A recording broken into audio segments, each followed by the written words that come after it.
I am from Orville, Ohio. I grew up in a family of a mom and a dad and a brother. They are actually not believers. It wasn't a part of my everyday life growing up. We didn't go to Sunday church service or pray before meals. It just wasn't something that was integrated into my life. And so growing up, I had no idea of a God who loved me and died for me. And it wasn't until I didn't get a taste of that until 5th or 4th grade. Elementary school, they had what's called Christian Ed classes, and I somehow ended up in them.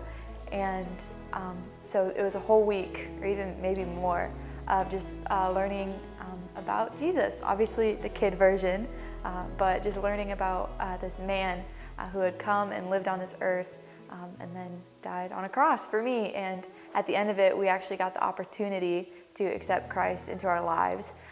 And so I did. I accepted Christ into my heart, but life still was the same. I wasn't able to drive to church, so that, I just accepted Christ into my life, and that was pretty much it. I was really just dealing with just so much internally. I hated what I saw in the mirror. I mean, I thought she looked absolutely hideous. And even I just had a lot of negative thoughts, and all that was running through my mind was just very damaging to both myself and even to others. Like out of the abundance of the heart, the mouth speaks.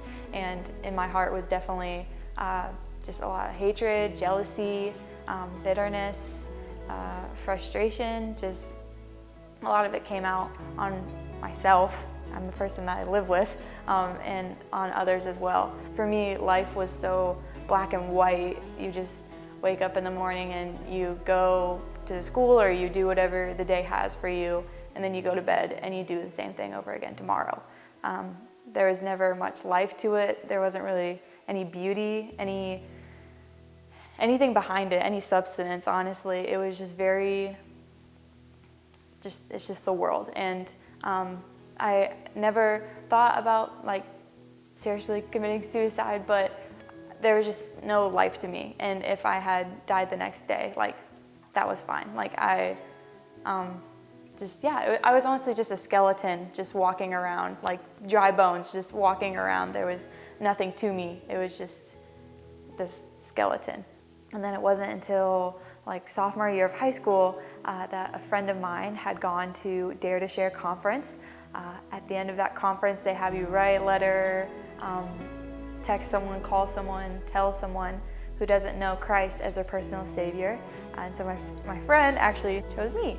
And so she wrote a 2-page paper front and back, just basically talking about her faith, talking about where she came from, how she grew up, and talking about the man, God, Jesus Christ, and how he loves me so much. And I remember reading that, and my heart just instantly melted. Hearing about this man who loved me so much that he died for me really just broke down everything within me. And I remember just crying, and I was just so full of emotions, and I just told God, okay, I obviously can't do life anymore on my own. I need you. I need you to guide me, and I actually want you to be a part of my everyday. I choose you. I want you.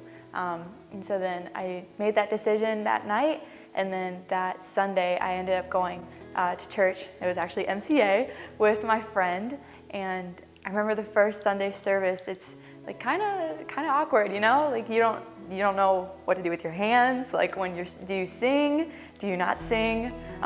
Where is Matthew? I don't know. And there was a lot of uncomfortability, but still, I just remember God had just grasped my heart so much that I wanted to know more. I wanted to keep coming back. I wanted to just be in this atmosphere, even though it was uncomfortable at first. It was just something I longed for, and that God can do so much more than we may ask, think, or imagine.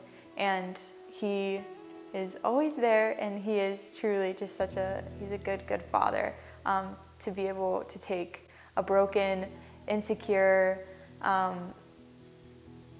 mess of a girl and just take her like where she is, where she's at, and just use her for his glory.